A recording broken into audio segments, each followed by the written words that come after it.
अच्छा, अमेरिका और ईरान के बीच टेंशन की खबरें तो हम सब सुन ही रहे हैं, है ना? पर कभी ये सोचा है कि इस दशकों पुराने झगड़े को हमेशा हमेशा के लिए खत्म करने के लिए ईरान असल में चाहता क्या है? सिर्फ हवा हवाई बातें नहीं, उसकी पक्की शर्तें क्या हैं? चलिए आज इसी को डिकोड करते हैं। एक तरफ देखिए, अमेरिकी राष्ट्रपति ट्रंप कह रहे हैं कि भाई बातचीत तो बहुत अच्छी चल रही है।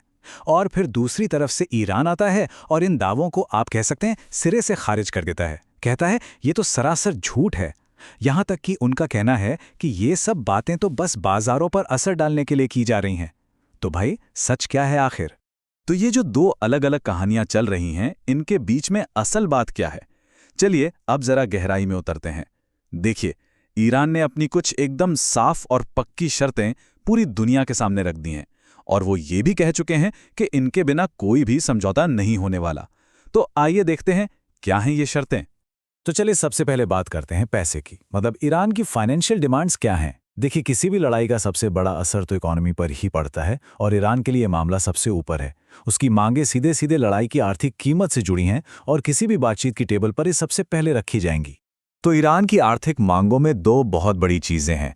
पहली कि उस पर जितने भी सारे के सारे इकोनॉमिक सैंक्शंस लगे हैं वो बिना किसी शर्त के पूरी तरह से हटा दिए जाएं। और दूसरी, इस लड़ाई के दौरान ईरान को जो भी फाइनेंशियल नुकसान हुआ है, अमेरिका उसकी पूरी भरपाई करे। और एक बात पर गौर कीजिए, ये कोई छोटी मोटी छूट की मांग नहीं है, ये तो पूरी की पूरी आर्थिक घेराबंदी को खत्म करने की बहुत बड़ी मांग है। और देखिए, ईरान के विदेश मंत्री अब्बास रागची का ये बयान ये पूरी बात को एकदम साफ कर देता है। मतलब एकदम क्लियर है, ईरान को कोई टेम्परेरी ब्रेक नहीं चाहिए। उन्हें चाहिए एक परमानेंट, एक पक्का सल्यूशन, एक ऐसी गारंटी कि ये सब कुछ दोबारा कभी नहीं होगा। अच्छा, तो पैसों की बात तो हो गई, लेकिन ईरान के लिए मामला सिर्फ इकोनॉमी का नहीं है, अपनी सेफ्टी का, अपनी सिक्योरिटी का भी है। वो ये पक्का कर लेना चाहते हैं कि फ्यूचर में उन पर फिर कभी कोई हमला ना हो। और इसके लिए उन्हें अमेरिका से सिर्फ खोखले वादे नहीं चाहिए, बल्कि एकदम पक्की कानूनी गारंटी चाहिए। तो ये सिक्योरिटी गारंटी आखिर है क्या? इसमें तीन मेन बातें हैं। पहली, फ्यूचर में किसी भी अटैक के खिलाफ एक लीगल गारंटी, जो मतलब कागजों पर पक्की हो। दूसरी, अमेरिका ईरान के इंटरनल मामलों में किसी भी तरह की दखल देना पूरी तरह से बंद कर दे। और तीसरी, दुनिया भर में ईरान के जो लीगल राइट्स हैं उन्हें माना जाए। अगर सीधे शब्दों में कहें तो वो अपनी सॉवरेनिटी, मतलब अपनी संप्रभुता का पूरा सम्मान चाहते हैं, बिना किसी बाहरी दबाव के। अब आते हैं ईरान की उन शर्तों पर जो शायद सबसे बड़ी और सबसे एम्बिशियस हैं। ये जो डिमांड्स है ना, ये सिर्फ ईरान और अमेरिका के बीच की नहीं है। इनका मकसद तो पूरे वेस्ट एशिया, यानी कि मिडिल ईस्ट के मिलिट्री और पॉलिटिकल मैप को ही बदल कर रख देना है। यहाँ दो बहुत बड़ी डिमांड्स हैं। पहली, वेस्ट एशिया में जितने भी अमेरिकी मिलिट्री बेस हैं सबको बंद किया जाए।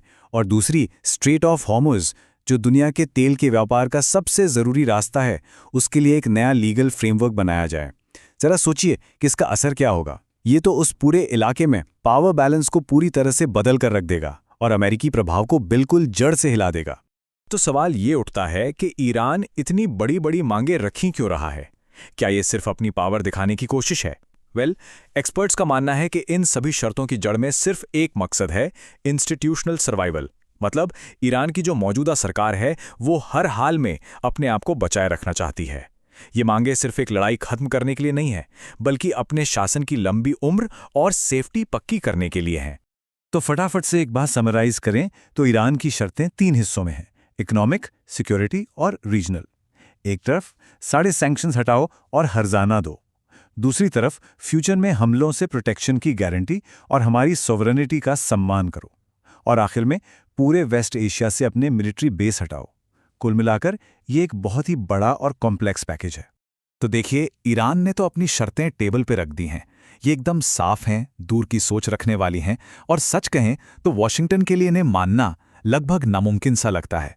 तो अब सबसे बड़ा सवाल यही बचता है, इतनी मुश्किल और बड़ी बड़ी मांगों के साथ क्या अमेरिका और ईरान के बीच एक परमानेंट शांति का रास्ता कभी निकल भी पाएगा?